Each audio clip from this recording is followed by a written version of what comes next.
तो आप खा कर नहीं आए कुछ? पेट में चूहे कूद रहे हैं क्या? आवाज क्यों नहीं निकल रही है?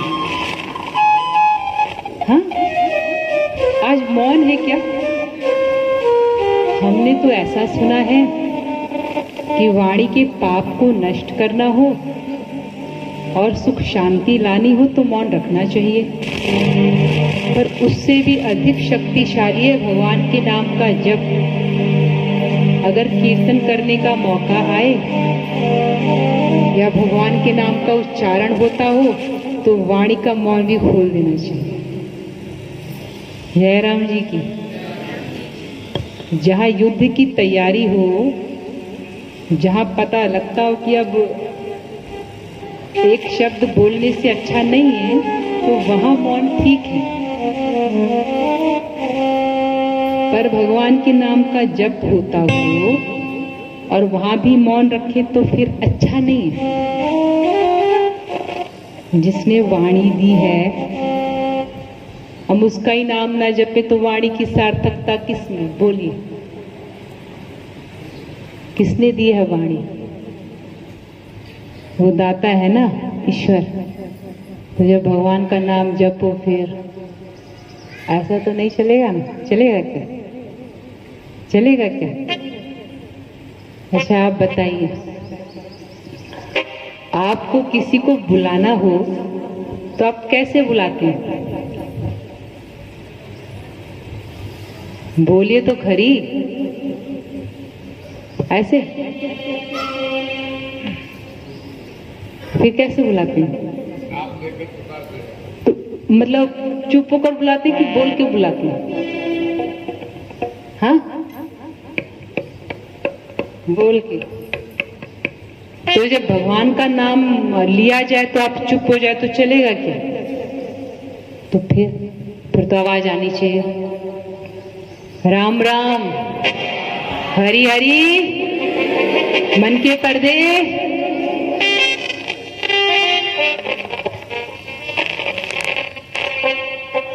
तो कहाँ थे हम लोग कि भजन करें, सेवा करें, साधना करें, पर इस सावधानी रखें कि जो कुछ हम कर रहे हैं वो गुरु की आज्ञा के अनुसार चल कर रहे हैं कि मनमाना कर रहे हैं। गुरु जैसा चाहते हैं वैसा साधन हो रहा है कि कुछ अपना अलग ही हो रहा है? और जो हम साधन कर रहे हैं वो कितनी तत्परता से, कितने प्रेम से कर रहे हैं। भाई नंदलाल जी और गुरु गोविंद सिंह जी का आपस में बहुत प्रेम था। भाई नंदलाल जी का एक नियम था, नियम बड़ी रक्षा करता है। आज से नवरात्रि भी शुरू है, प्रतिपदा तिथि है, तो 7 अक्टूबर से लेकर 14 अक्टूबर तक माता जगदम्बा के, शक्ति माँ के 9 दिन हैं। तो जीवन में अगर शक्ति का विकास होता है तो हर क्षेत्र में वो जीवन सफल होता है, सार्थक होता है। फिर चाहे वाणी की शक्ति, संयम की शक्ति, देखने की शक्ति, किसी भी तरह से हमारी शक्ति अंतर्मुख होती है तो भगवान से जुड़ती है, बहिर्मुख होती है तो संसार से जुड़ती है। फिर चाहे विचारों की शक्ति, कई बार कुछ लोगों को देखते हैं तो लोग चल तो रहे होते हैं पर जयराम जी, एक बार हमने बहन से पूछा कि आप चल रहे थे पर किससे बात कर रहे थे? तो वो थोड़ा शर्मा गई। मैंने कहा नहीं, किससे बात कर रही थी आप चलते चलते? ऐसे किससे बात कर रही थी? उसने कहा नहीं, ऐसी ही बात कर रही थी। तो जो कई लोग ना, आप नोट करना, कई बार अपने जीवन में भी ऐसा होता है व्यक्ति से बात करके तो व्यक्ति चला जाता है, पर हम विचार करते रहते हैं, उसने ऐसा कहा, उसने ऐसा किया, उसको देखूंगा, उसको करूंगा, है ना। बहू ने तो 2 क्षण के लिए कुछ कहा होगा, पर सास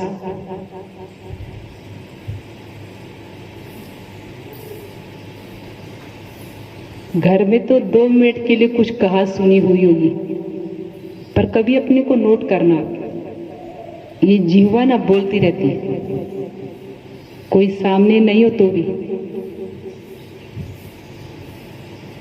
तो ऐसा जो होता है ना, ये मानसिक स्थिति ठीक नहीं होती। जब हमारा मन, ये बहुत सूक्ष्म बात है, जब हमारा मन हमारे कंट्रोल में नहीं होता, तब कई बार हम किसी से बात नहीं करते, फिर भी हमारे होंठ बोलते हैं। हम किसी से चर्चा नहीं करते, पर हमारा दिमाग चर्चित रहता है, विचारों में घूमता रहता है। तो ये मानसिक कमजोरी है।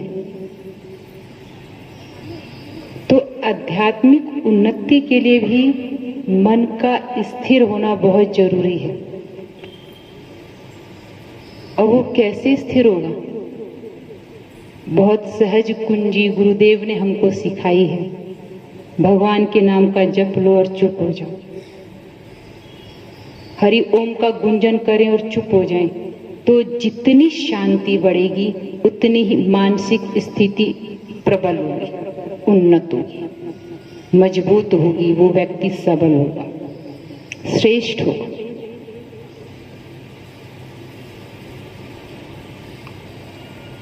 तो भाई नंदलाल जी और गुरु गोविंद सिंह जी का आपस में प्रेम था। तो नंदलाल जी का एक नियम था कि वो गुरु साहिब के दर्शन करके ही अपना दिन शुरू करते थे। कई लोग ऐसे भी हैं कि जब तक उनका नियम नहीं होता, उनकी पूजा संपन्न नहीं होती, तब तक मौन नहीं खोलते। कई लोग ऐसे हैं कि मोबाइल स्विच ऑफ कर देते हैं जब तक मेरा नियम नहीं हो। कई ऐसे भी साधक भाई लोग हैं कि रविवार की छुट्टी होती है तो शनिवार की रात को ही भाई एक दिन ईश्वर के नाम आश्रम चले जाते हैं, सेवा साधना करते हैं। तो संसार की छुट्टी एक दिन, पर उस एक दिन की कमाई साधक पूरे 7 दिन का एक साथ कर लेते हैं। ऐसे भी साधक। तो जो अपना कल्याण करना चाहते हैं वो कुछ ना कुछ खोज लेते हैं। जिनको अपने जीवन की कदर है वो रास्ता ढूंढ लेते हैं, मार्ग निकाल लेते हैं, जहां चाहा वहां रहा। तो नंदलाल जी अपने दिन की शुरुआत गुरु साहिब के दर्शन करके करते थे। एक बार उनको कहीं जल्दी जाना था और गुरु गोविंद सिंह दरबार में सुबह 4 बजे आते थे। तो नंदलाल जी को हुआ कि आज क्या करते हैं, जहां गुरु साहिब जी आराम करते हैं वहीं जाकर दर्शन कर लें। तो रात के 2 बजे गुरु गोविंद सिंह जी ध्यान में बैठे थे। भाई नंदलाल जी गए, दरवाजा खटखटाया। तो गुरु गोविंद सिंह जी ने पूछा, कौन है बाहर? ध्यान से सुनिएगा, ये हम सबका प्रसंग है। गुरु गोविंद सिंह जी ने कहा, कौन है बाहर? तो नंदलाल जी ने कहा, मैं। फिर से गुरु साहिब ने पूछा, कौन है बाहर?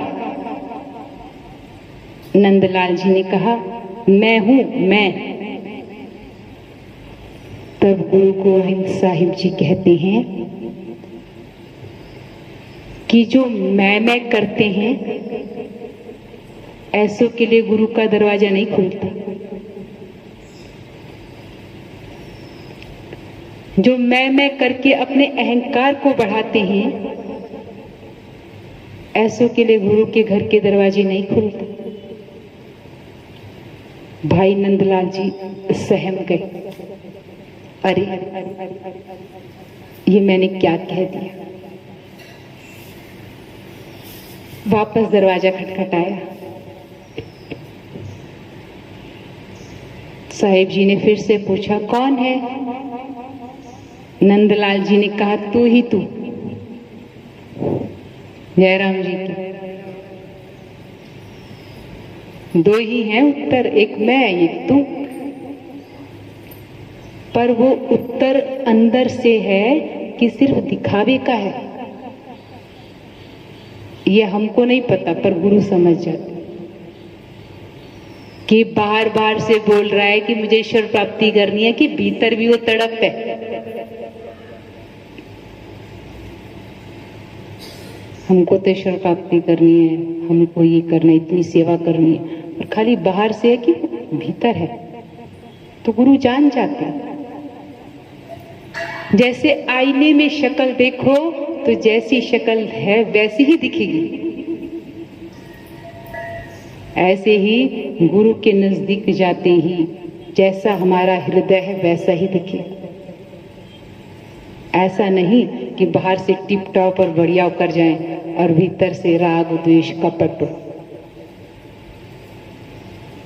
जैसा भीतर है वैसा गुरु को नजर आ जाएगा। तो गुरु साहिब ने कहा कि कौन है बाहर? नंदलाल जी ने कहा, तू ही तू। तो गुरु साहिब ने कहा, इसमें तो तेरी चतुराई दिख रही है।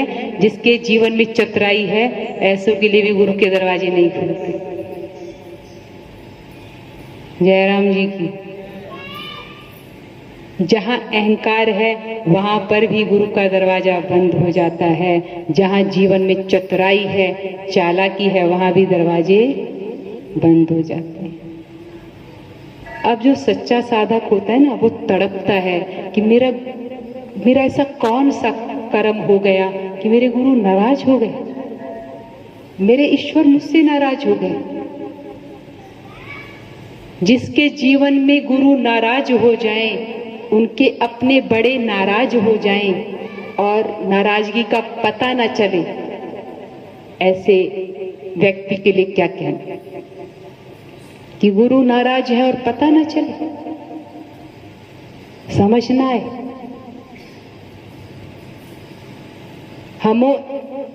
हमको ऊंचा उठाने वाले आज हमसे ही, आज हमारे कारण ही उनको नाराजगी उत्पन्न करनी पड़ रही है। ऐसा कैसा दुर्भाग्य है। तो वही भाई नंदलाल जी रोने लगे और मन ही मन कहने लगे कि मैं इतना बड़ा ज्ञानी। भाई नंदलाल जी साधारण नहीं थे, बड़े ज्ञानी थे, 6 भाषाओं के विद्वान थे, बड़े ऊंचे शायर थे। तो अपने मन को कहने लगे कि मैं इतना बड़ा ज्ञानी होकर मुझ में इतनी अक्ल नहीं कि गुरु साहिब के सामने क्या कहना चाहिए। तो बड़ा रोने लगे फूट फूट के। तो गुरु साहिब ने अंदर से पूछा, बाहर कौन रो रहा है? देखिए, जब आप और हम सब ने महसूस किया होगा, जब सचमुच में ईश्वर की याद आती है, ईश्वर के लिए प्यास पैदा होती है, वो जो आंखों से आंसू गिरते हैं, दिल तड़पता है, तो लगता है जैसे गुरु पास हैं और हमको गले से लगा रहे हैं। ये आपका हमारा सबका अनुभव है। वो गुरु का प्रेम जो प्रकट होता है दिल में, उसके समान आनंद देने वाला कोई सुख नहीं, ऐसा प्रेम देने वाला कोई धरती पर नहीं। जब गुरु के लिए तड़प होती है और हृदय छटपटाता है, तब गुरु का जो हार्दिक प्रेम प्रकट होता है।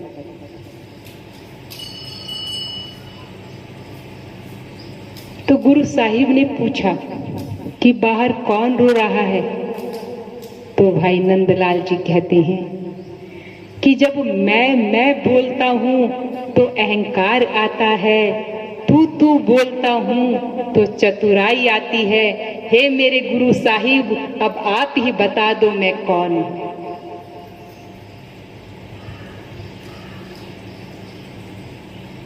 ना मैं बोल सकता हूं ना तू बोल सकता हूं, अब तेरी शरण हूं, तू ही बता दे कि मैं क्या बोलूं, मैं कौन हूं।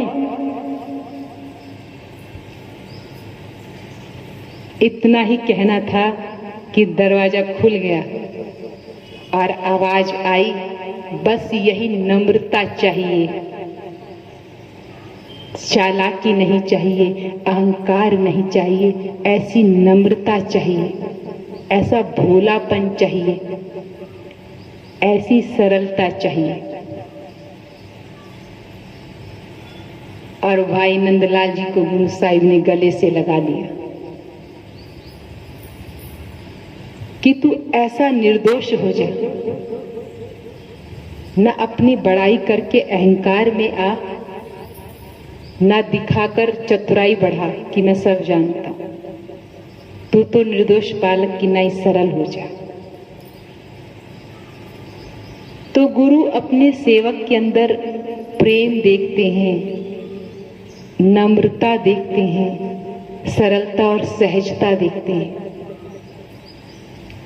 जहां जीवन में थोड़ा अहंकार आया तो वहीं से दूरी शुरू हो जाती है। रावण बहुत विद्वान था, बहुत बड़ा पंडित था, लेकिन क्या आया? अहंकार आया। तो पंडिताई होते हुए भी, इतनी विद्वता होते हुए भी भगवान से कट गया। तो जीवन में अहंकार ना आने पाए और ये महसूस हो कि जो हमसे प्रेम करते हैं, जो हमारा कल्याण चाहते हैं, क्या हम उनके सिद्धांत के अनुसार चल रहे हैं? क्या हमारे कर्मों से, हमारी वाणी से, हमारे विचारों से गुरु को नाराजगी तो नहीं हो रही? और जिसके गुरु नाराज हों,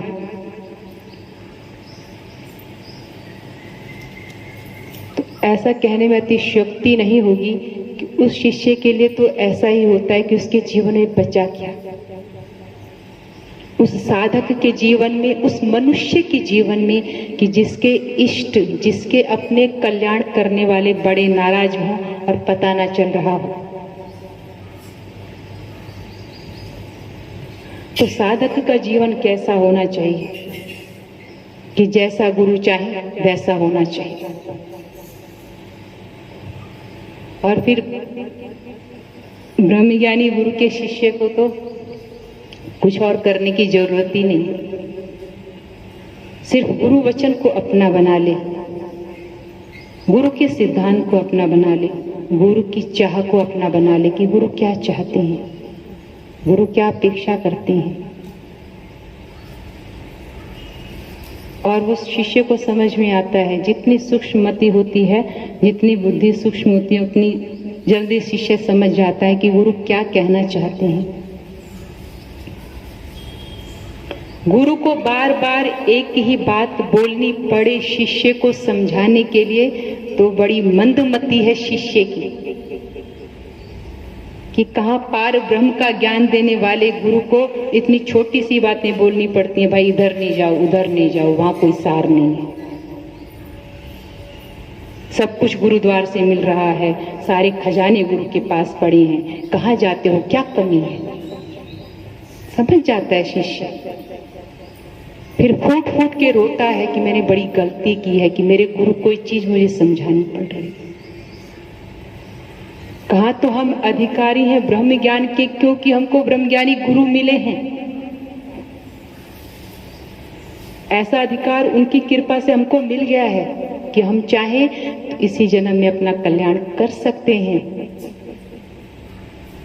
लेकिन भटक गए दो मार्ग पे, कहते हैं ना कि दो नाव पर पैर रखने वाला जयराम जी की बोले तो सही, ना इधर का रहता है ना।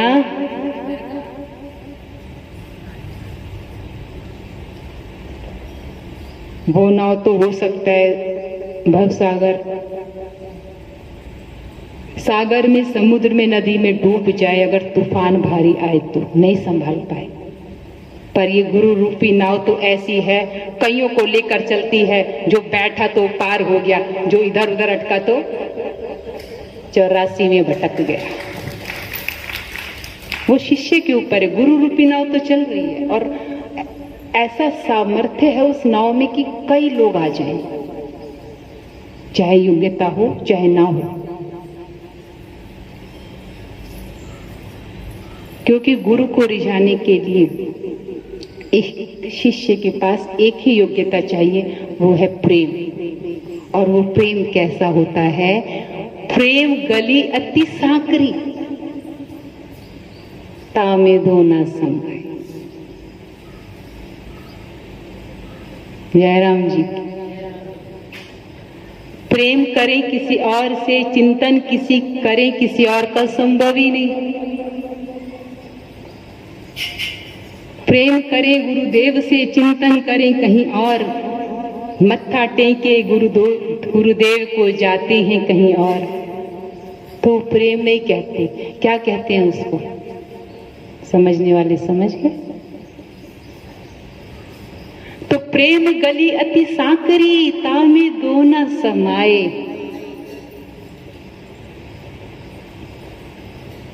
तो ऐसा प्रेम जिस शिष्य का अपने गुरु के प्रति, जिस भक्त का अपने इष्ट के प्रति, जिस जीव का भगवान के प्रति होता है, तो वो जीव जीव नहीं रह जाता, वो शिष्य शिष्य नहीं रह जाता, वो भक्त भक्त नहीं रह जाता, वो पूर्ण हो जाता है। पूर्ण गुरु कृपा मिली, पूर्ण गुरु का। मीरा के जीवन में क्या था? प्रेम की पराकाष्ठा तो थी। हम सभी जानते हैं कि जब भगवान राम जी शबरी माँ के द्वार पर आए, कथा हमने सुनी है, तो भगवान के दर्शन करते ही शबरी माँ को अपने गुरु की याद आई है, मतंग ऋषि की, कि आज मेरे मतंग ऋषि का वचन सिद्ध हो गया कि एक दिन राम आएंगे। माँ को मतंग ऋषि की याद आई और सतगुरु की याद में वो भाव में आ गई, आंखों से आंसू आ गए। राम जी खड़े हैं पर सोच रही है मैं किसको प्रणाम करूं, पहले मेरे गुरुदेव को करूं कि राम को करूं, जो गुरुदेव के कारण आए हैं।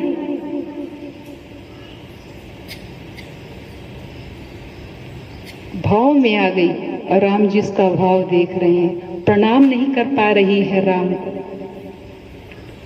गुरु की याद में रो रही है कि कितने साल पहले मतंग ऋषि ने मुझे कहा था, देख एक दिन शबरी राम तेरे द्वार पर आएंगे, तुझे नहीं जाना पड़ेगा। आज राम मेरे द्वार पर आए हैं, मेरे गुरु का वचन सिद्ध हो गया। पर कब सिद्ध हुआ? कथा तो सुनते हैं हम, पर कभी विचार करें सिद्ध कब हुआ? जब शबरी उस आश्रम को छोड़कर नहीं गई, जब शबरी किसी और के द्वार पर नहीं गई, जब शबरी किसी और से पूछने नहीं गई कि राम जी आएंगे, कब आएंगे, इतने साल हो गए, मैं जिंदा रहूंगी कि नहीं।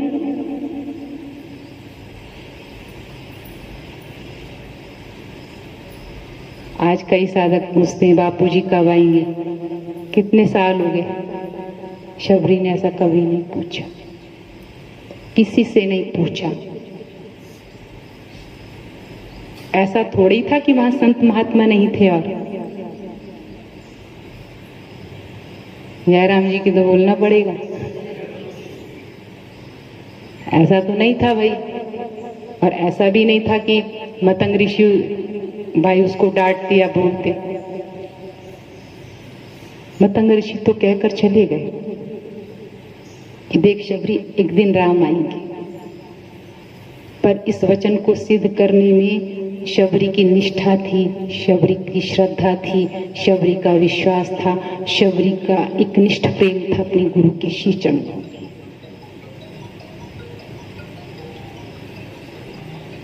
तो गुरु कृपा तो होती है, पर शिष्य की श्रद्धा भी वैसी होनी चाहिए, शिष्य की एक निष्ठ भक्ति भी वैसी होनी चाहिए, शिष्य का प्रेम भी वैसा होना चाहिए। एक बार जीसस का एक बड़ा प्यारा शिष्य था, मैंने सुना है गुरुजी के सत्संग में। जीसस को किसी काम से बाहर जाना था 3 दिन के लिए, तो शिष्य बड़ा प्रेमी था, छोड़ नहीं सकता था अपने जीसस को कि मैं आपके बिना नहीं रह पाऊंगा, मुझे साथ ले चलिए। जीसस ने कहा 3 दिन की बात है, तुम रहो, मैं आता हूं। छोड़ के चले गए। घटना ऐसी घटी कि उसके प्राण निकल गए, वो नहीं रह पाया कि मैं नहीं रह पाऊंगा। जीसस गए और इधर इसके प्राण निकल गए।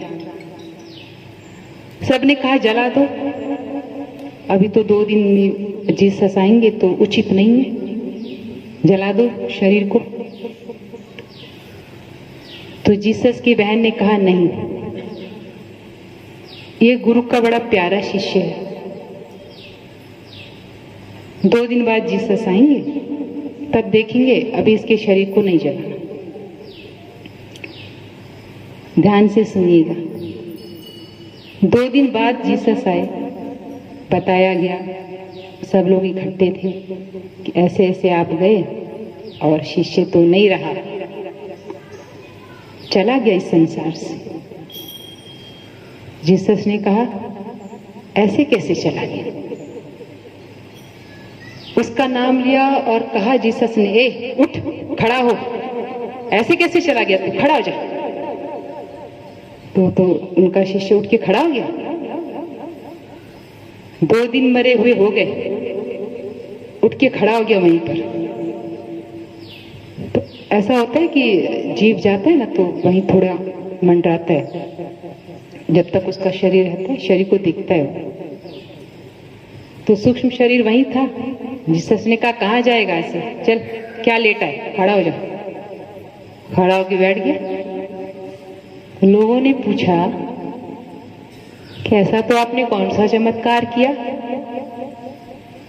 2 दिन मरे हो गए इसको और आपने कहा सिर्फ खड़ा हो जा, ये उठ के बैठ गया, ऐसा कैसे?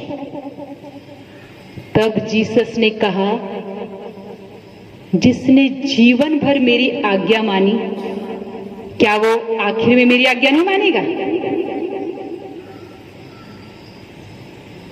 जिसने जिंदगी भर मेरे वचनों का पालन किया, क्या वो मरने के बाद मेरे वचन नहीं माने? लोग दंग रह गए। तो ऐसा शिष्य का प्रेम, क्यों जो जिंदगी भर, जीवन भर गुरु की आज्ञा में चले, गुरु के प्रेम में चले, एक निष्ठ भक्ति करे, तो यार गुरु उसको नहीं संभालेंगे? क्या गुरु उसको पार नहीं लगाएंगे? तो ऐसा हमारा शिष्यत्व भी होना चाहिए। गुरु तो पूर्ण मिल गए, गुरु कृपा भी बरस रही है, पर हमारा हृदय रूपी पात्र खुला होना चाहिए गुरु कृपा को पाने के लिए। कि गुरु कृपा आए तो बस बैठ जाए, ऐसा। तो ऐसा हृदय होगा तो फिर एक बड़ा प्यारा भजन है, गुरु ज्ञान पालो रे ब्रह्म ज्ञान पालो, गुरुवर की ज्योति से ज्योत को जगा लो। तो ये वचन सिद्ध हो जाएगा। जहां प्रेम होगा वहां परस्पर जिसका चिंतन होगा उसके गुण आएंगे।